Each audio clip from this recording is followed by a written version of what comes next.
The House at Pooh Corner. Chapter 7. In which Tigger NCD. One day Rabbit and Piglet were sitting outside Pooh's front door listening to Rabbit, and Pooh was sitting with them.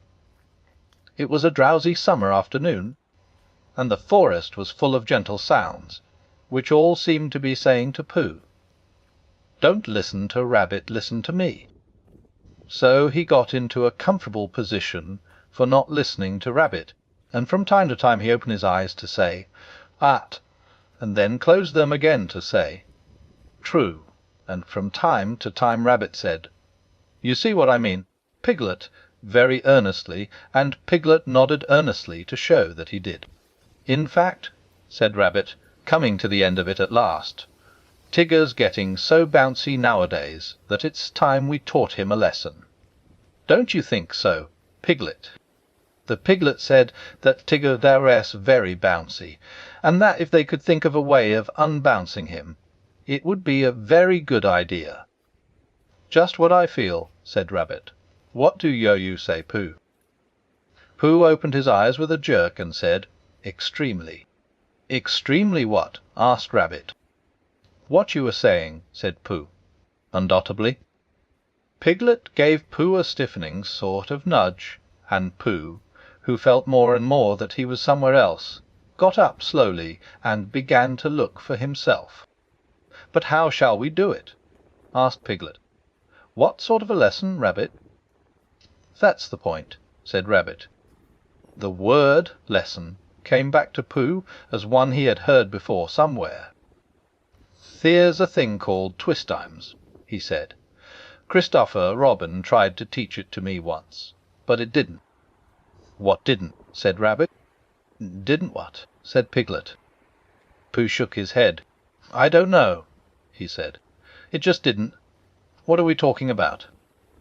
"Pooh," said Piglet reproachfully, "haven't you been listening to what Rabbit was saying?" "I listened, but I had a small piece of fluff in my ear.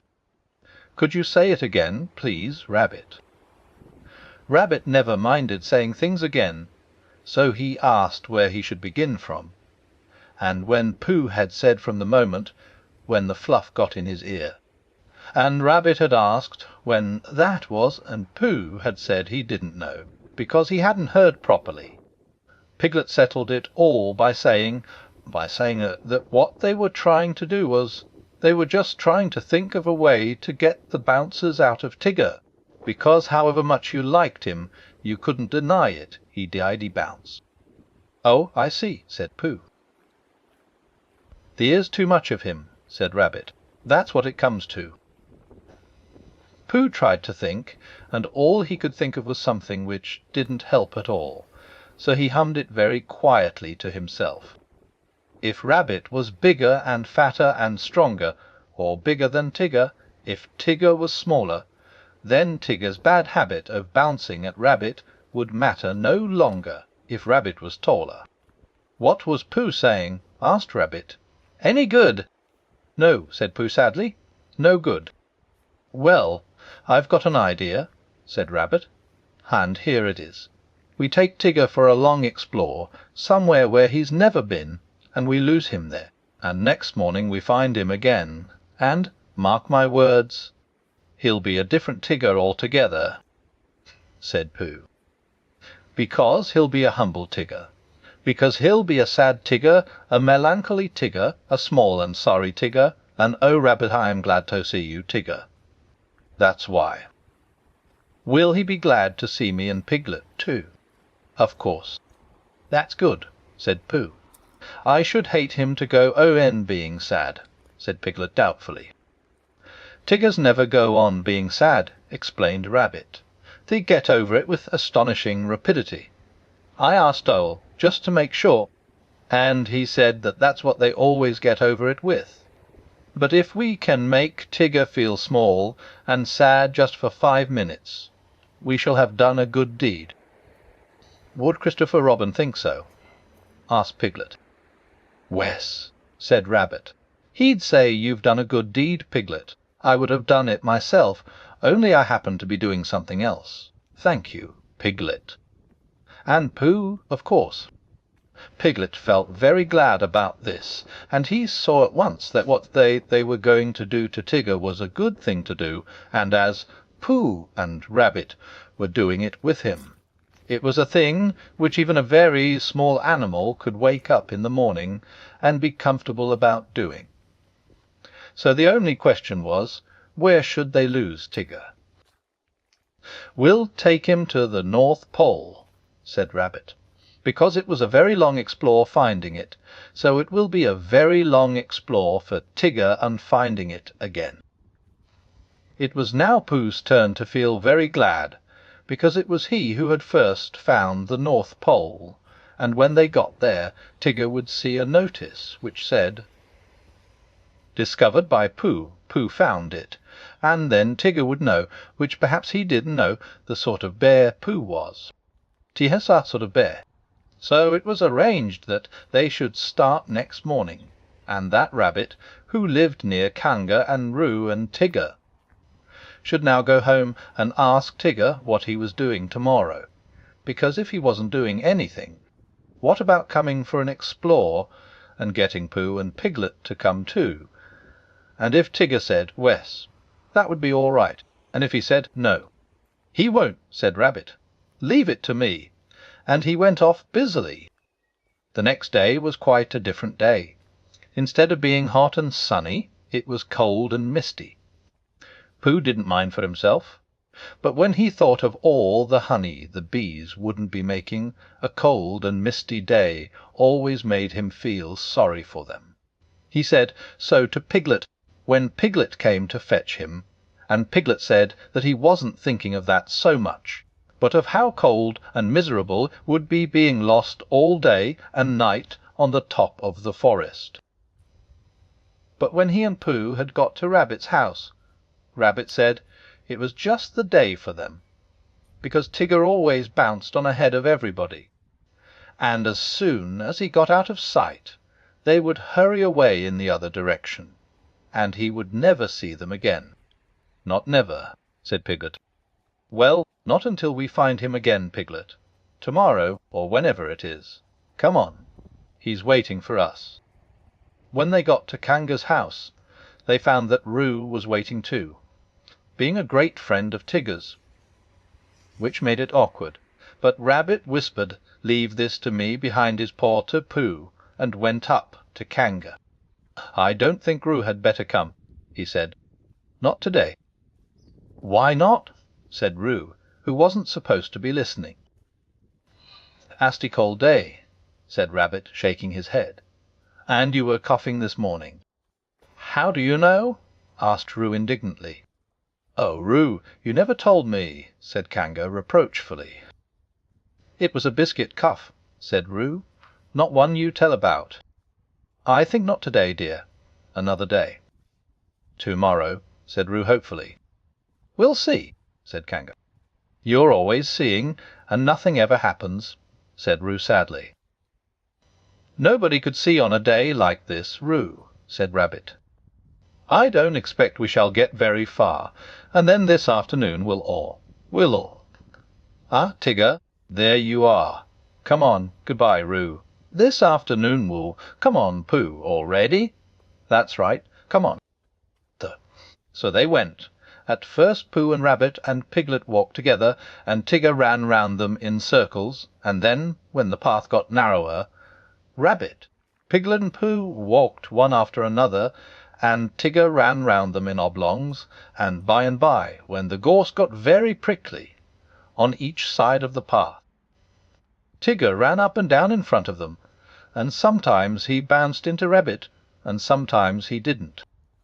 And as they got higher the mist got thicker, so that Tigger kept disappearing, and then, when you thought he wasn't there, there he was again, saying, "I say, come on," and before you could say anything, there he wasn't. Rabbit turned round and nudged Piglet. The next time he said, "Tell Pooh." The next time, said Piglet to Pooh.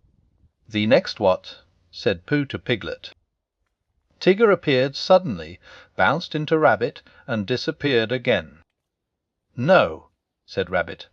He jumped into a hollow by the side of the path, and Pooh and Piglet jumped after him. They crouched in the bracken, listening. The forest was very silent when you stopped and listened to it. They could see nothing and hear nothing. "Esh," said Rabbit. "I am," said Pooh. There was a pattering noise, then silence again. "Hallo," said Tigger, and he sounded so close suddenly that Piglet would have jumped if Pooh hadn't accidentally been sitting on most of him. "Where are you?" called Tigger. Rabbit nudged Pooh, and Pooh looked about for Piglet to nudge, but couldn't find him, and Piglet went on breathing wet bracken as quietly as he could, and felt very brave and excited. "That's funny," said Tigger. There was a moment's silence, and then they heard him pattering off again. For a little longer they waited, until the forest had become so still that it almost frightened them, and then Rabbit got up and stretched himself. "Well," he whispered proudly, "there we are, just as I said." "I've been thinking," said Pooh, "and I think." "No," said Rabbit. "Don't. Run? Come on," and they all hurried off, Rabbit leading the way. "Now," said Rabbit, after they had gone a little way, "we can talk." "What were you going to say, Pooh?" "Nothing much. Why are we going along here?" "Because it's the way home." "Oh," said Pooh. "I think it's more to the right," said Piglet nervously. "What do you think, Pooh?" Pooh looked at his two paws. He knew that one of them was the right, and he knew that when you had decided which one of them was the right, then the other one was the left, but he never could remember how to begin.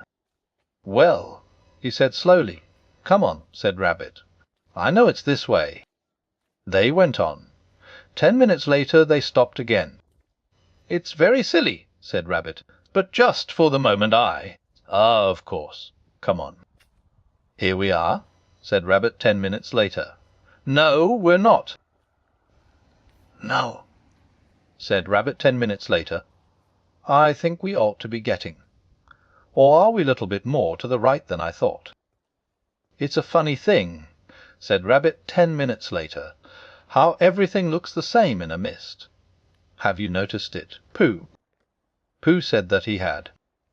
"Lucky we know the forest so well, or we might get lost," said Rabbit half an hour later, and he gave the careless laugh which you give when you know the forest so well that you can't get lost.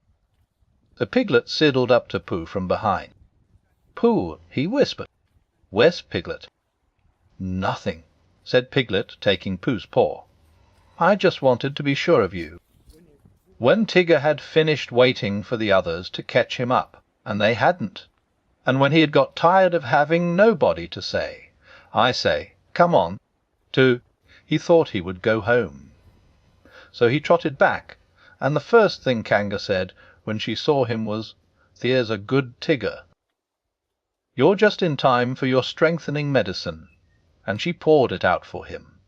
Roo said proudly, "I've had mine," and Tigger swallowed his and said, "So have I."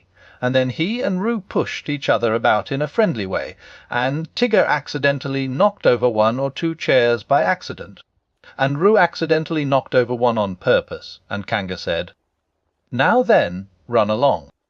"Where shall we run along to?" asked Roo. "You can go and collect some fir cones for me," said Kanga, giving them a basket. So they went to the 6 pine trees and threw fir cones at each other until they had forgotten what they came for, and they left the basket under the trees and went back to dinner. And it was just as they were finishing dinner that Christopher Robin put his head in at the door. "Where's Pooh?" he asked. "Tigger dear, where's Pooh?" said Kanga. Tigger explained what had happened at the same time that Roo was explaining about his biscuit cuff, and Kanga was telling them not both to talk at once. So it was some time before Christopher Robin guessed that Pooh and Piglet and Rabbit were all lost in the mist on the top of the forest. "It's a funny thing about Tiggers," whispered Tigger to Roo, "how Tiggers never get lost." "Why don't they, Tigger?" "They just don't," explained Tigger. "That's how it is." "Well," said Christopher Robin, "we shall have to go and find them, that's all. Come on, Tigger." "I shall have to go and find them," explained Tigger to Roo. "May I find them too?" asked Roo eagerly. "I think not today, dear," said Kanga. "Another day." "Well, if they're lost tomorrow, may I find them?" "We'll see," said Kanga, and Roo, who knew what Tiete meant, went into a corner and practised jumping out at himself, partly because he wanted to practise this, and partly because he didn't want Christopher Robin and Tigger to think that he minded when they went off without him. "The fact is," said Rabbit, "we've missed our way somehow." They were having a rest in a small sandpit on the top of the forest. Pooh was getting rather tired of that sandpit, and suspected it of following them about, because whichever direction they started in, they always ended up at it, and each time as it came through the mist at them, Rabbit said triumphantly, "Now I know where we are." And Pooh said sadly, "So do I," and Piglet said nothing. He had tried to think of something to say, but the only thing he could think of was, "Help, help," and it seemed silly to say that when he had Pooh and Rabbit with him. "Well," said Rabbit, after a long silence in which nobody thanked him for the nice walk they were having, "we'd better get on, I suppose. Which way shall we try?" "How would it be," said Pooh slowly, "if, as soon as we're out of sight of this pit, we try to find it again?" "What's the good of that?" said Rabbit. "Well," said Pooh, "we keep looking for home and not finding it, so I thought that if we looked for this pit, we'd be sure not to find it, which would be a good thing, because then we might find something that we aren't looking for, which might be just what we are looking for, really." "I don't see much sense in that," said Rabbit. "No," said Pooh humbly, "there isn't. But there was go-ig to be when I began it. It's just that something happened to it on the way. If I walked away from this pit, and then walked back to it, of course I should find it." "Well, I thought perhaps you wouldn't," said Pooh. "I just thought." "Try," said Piglet suddenly. "We'll wait here for you." Rabbit gave a laugh to show how silly Piglet was, and walked into the mist. After he had gone 100 yards, he turned and walked back again, and after Pooh and Piglet had waited 20 minutes for him, Pooh got up. "I just thought," said Pooh. "Now then, Piglet, let's go home." "But, Pooh," cried Piglet, all excited, "do you know the way?" "No," said Pooh. "But there are 12 pots of honey in my cupboard, and they've been calling to me for hours. I couldn't hear them properly before, because Rabbit Woyld talk, but if nobody says anything except those 12 pots, ITHINK, Piglet, I shall know where they're calling from. Come on." They walked off together, and for a long time Piglet said nothing, so as not to interrupt the pots. And then suddenly he made a squeaky noise, and a no noise, because now he began to know where he was, but he still didn't dare to say so out loud, in case he wasn't, and just when he was getting so sure of himself that it didn't matter whether the pots went on calling or not. There was a shout from in front of them, and out of the mist came Christopher Robin. "Oh, there you are," said Christopher Robin carelessly, trying to pretend that he hadn't been anxious. "Here we are," said Pooh. "Where's Rabbit?" "I don't know," said Pooh. "Oh, well, I expect Tigger will find him. He's sort of looking for you all."